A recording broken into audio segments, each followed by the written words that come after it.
यहाँ तक पहुँचे थे कि जीवाणुओं के दो प्रकार होते हैं। एक बात तो ये है साथियों कि ये सीटेट 5 जुलाई को होने वाली परीक्षा है, उसके लिए बहुत ही रामबाण साबित होंगे।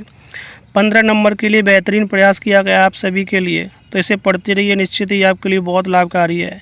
तो अभी जानेंगे कि जीवाणु दो प्रकार के होते हैं, एक होता है स्वपोषी और दूसरा होता है परपोषी। स्वपोषी कैसे कहते हैं? कुछ जीवाणुओं के पास बैक्टीरियो क्लोरोफिल होता है। कौन सा होता है? बैक्टीरियो क्लोरोफिल होता है, जिसकी वजह से वो प्रकाश संश्लेषण की क्रिया कर पाते हैं और वो किसी और पर डिपेंड नहीं होते हैं, खुद पर ही डिपेंड रहते हैं, इसलिए उसे स्वपोषी कहते हैं। और दूसरा है जो जीवाणु होते हैं उनके प्रकार, दूसरा है परपोषी। ये 3 प्रकार के होते हैं। पहला है परजीवी, ऐसे जीवाणु जो दूसरों से पोषण लेते हैं परंतु उन्हें नुकसान नहीं पहुंचाते। ऐसे जीवाणु जो दूसरों से पोषण लेते हैं परंतु उन्हें नुकसान भी पहुंचाते हैं, उन्हें कहते हैं परजीवी। हम किसी से सहायता ले रहे हैं, किसी से पोषण ले रहे हैं और उससे नुकसान भी पहुंचा रहे हैं, तो उसे कहते हैं परजीवी। सहजीवी किसे कहते हैं? जो दूसरों से पोषण तो लेते हैं परंतु उन्हें नुकसान नहीं पहुंचाते। ऐसे जो बैक्टीरिया होते हैं वो होते हैं सहजीवी। मृतपोषी बैक्टीरिया कौन से होते हैं? ये वे जीवाणु होते हैं जो मृत जीवों से पोषण प्राप्त करते हैं। आपने देखा होगा कि कोई जानवर ख़त्म हो जाता है, मर जाता है, तो कुछ दिन के बाद में उसका शरीर समाप्त हो जाता है, उसकी जो भी चर्बी है, उसके और भी अंग हैं, एकदम से साफ़ हो जाते हैं, कुछ हड्डियां रह जाती हैं। तो वो क्यों होता है साफ़? वो सब जीवाणु करते हैं। अगर जीवाणु नहीं होते तो हमारा जो नेचुरल प्राकृतिक वातावरण है वो उतना अच्छा नहीं होता, क्योंकि जीव तो मरते रहते हैं, दुर्गंध फैलती, बहुत ज़्यादा गंदगी होती। तो उस वजह से ये क्या करते हैं, ये जो बैक्टीरिया होते हैं वही उसको साफ करते हैं, इसलिए इसे प्रकृति का मैत्र भी कहते हैं। तो अभी जानेंगे कि मृतपोषी वे जीवाणु हैं जो मृत जीवों से पोषण प्राप्त करते हैं। और विषाणु के बारे में थोड़ी सी चर्चा कर लेते हैं।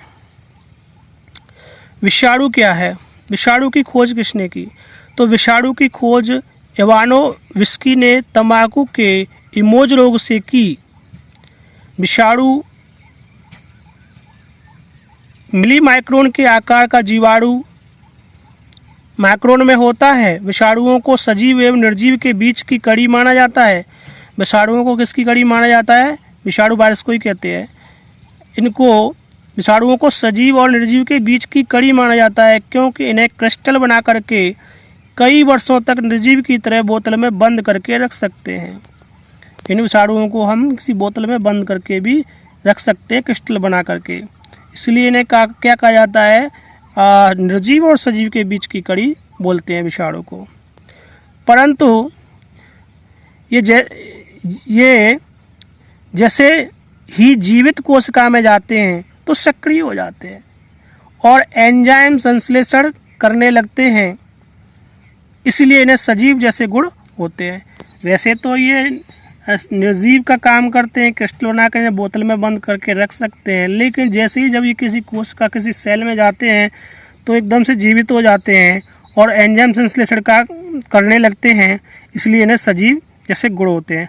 विषाणु कितने प्रकार के होते हैं? 2 प्रकार के दर्शाए गए हैं। पहला है पादप, इनमें मुख्यतः आरएनए पाया जाता है।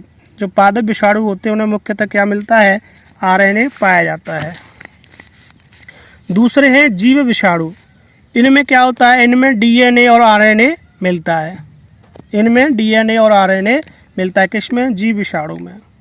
अब विषाणुओं से होने वाले कौन कौन से रोग हैं देख लीजिए। मेनिनजाइटिस, रेबीज, पोलियो, पीलिया, एडिस, ट्रैकोमा, छोटी माता, डेंगू जिसको हड्डी तोड़ बुखार भी कहते हैं, खसरा, गलसोत, हर्पिस, एनाफ्लुएंजा। और इनसे प्रभावित होने वाले अंग कौन कौन से हैं बगल में दिए गए हैं, ग्रीन लाइट किया गया है। मेनिनजाइटिस से मस्तिष्क का अंग प्रभावित होता है। रेबीज के कारण तंत्र का तंत्र प्रभावित होता है। पोलियो के कारण नाड़ी संस्थान, गला, रीढ़ की हड्डी होती है। पीलिया के कारण यकृत होता है प्रभावित। एडिस के WBC रोग प्रतिरोधक क्षमता कम हो जाती है। ट्रैकोमा आँखों को प्रभावित करता है। छोटी माता संपूर्ण शरीर को प्रभावित करती है। डेंगू जॉइंट्स, आँखें, प्लेटलेट्स कम हो जाती हैं। खसरा संपूर्ण शरीर को प्रभावित करता है। गलसोत पैराथायरॉयड ग्लैंड को प्रभावित करता है। हर्पिस त्वचा को प्रभावित करता है और एनाफ्लुएंजा संपूर्ण शरीर को प्रभावित करता है। इसमें कुछ लोग कुछ जो रोग हैं उनमें हमें पता है उनके बारे में कि विषाणु से होता है, लेकिन कुछ के बारे में नहीं पता है। उसके लिए हमने एक ट्रिक बनाई है कि मेरे पोपी पर अटैक किया तो चीख छोड़ गई। इस थोड़ा सा आप फनी है तो आप उसे अपने मस्तिष्क में साइज के रखिए कि मेरे पोपी पर, यानी कोई भी आपका निजी होता है उसके ऊपर कोई अटैक करता है तो आप भी एकदम से चीख पड़ते हैं। उस तरीके से ही है कि मेरे पोपी पर अटैक किया तो चीख छोड़ गई।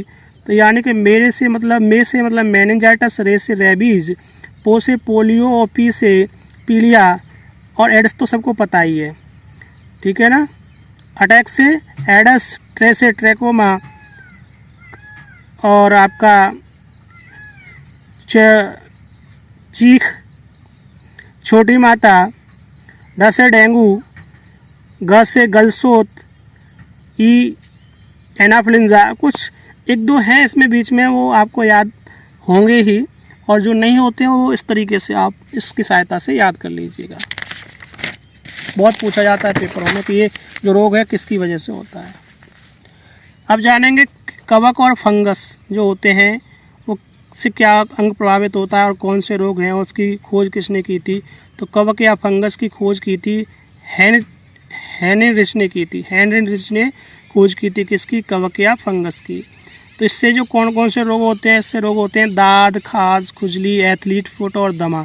तो दाद से कौन सा अंग प्रभावित होता है, त्वचा। खाज से भी त्वचा होती है, खुजली से भी त्वचा होती है, और एथलीट फुट से पैरों की त्वचा यानी एड़ी को प्रभावित करता है। दमा से श्वसन तंत्र की क्रिया को प्रभावित करता है। नोट, विशेष नोट है कि गन्ने में लाल अपक्षय व गेहूं का किट्टू रोग कवक के द्वारा होता है। तो गन्ने में जो लाल अपक्षय होता है और गेहूं का जो किट्टी रोग होता है वो किसकी वजह से होता है, वो कवक या फंगस की वजह से ही होता है। अगला है प्रोटोजोआ या परजीवी से होने वाला रोग। तो प्रोटोजोआ परजीवी से होने वाले रोग कौन कौन से हैं, मलेरिया, पायरिया, सोने की बीमारी, पेचिस और काला ज्वर। तो मलेरिया को किसको प्रभावित करता है, आरबीसी यानी लाल रक्त कोशिकाओं को प्रभावित करता है।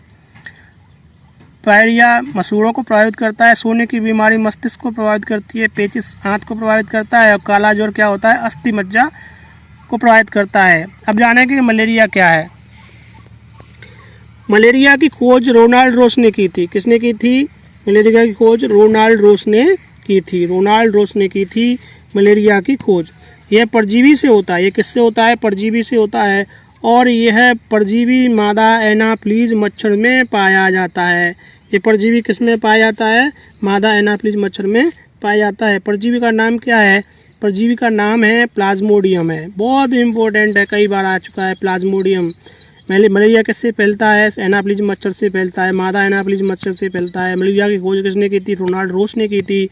और जो जिस मच्छर से फैलता है उस परजीवी का नाम क्या है, उसका नाम है प्लाज्मोडियम।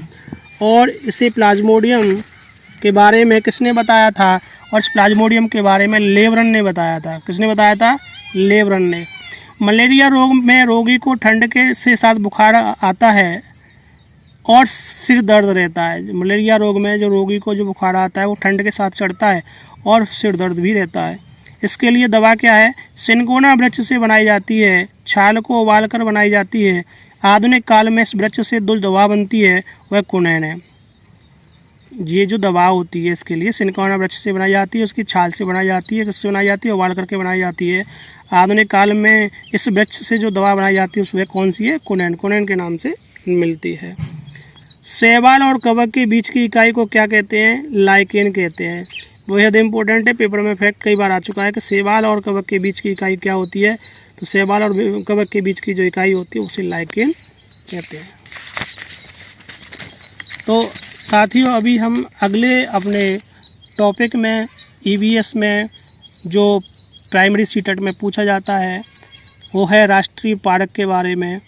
वो हम अपने नेक्स्ट एपिसोड में अगले तीसरे भाग में हम इसकी चर्चा करेंगे। तब तक के लिए साथियों जो वीडियो हमने आपको बताया है, हमने बनाया है, वो आप बहुत ही आराम से उसे एक बार, दो बार, तीन बार समझते रहिए। और समझ में नहीं आता है तो कोई फैक्ट तो हमसे पूछ लीजिए, और आपके लिए बेहद ही इम्पोर्टेंट होने वाला है। इससे बाहर कोई प्रश्न नहीं जाएगा, इसलिए इसे आप पढ़ते रहिए और अपने साथियों तक शेयर कीजिए। अगर अच्छा लगता है तो कमेंट भी कीजिए। बहुत बहुत धन्यवाद साथियों।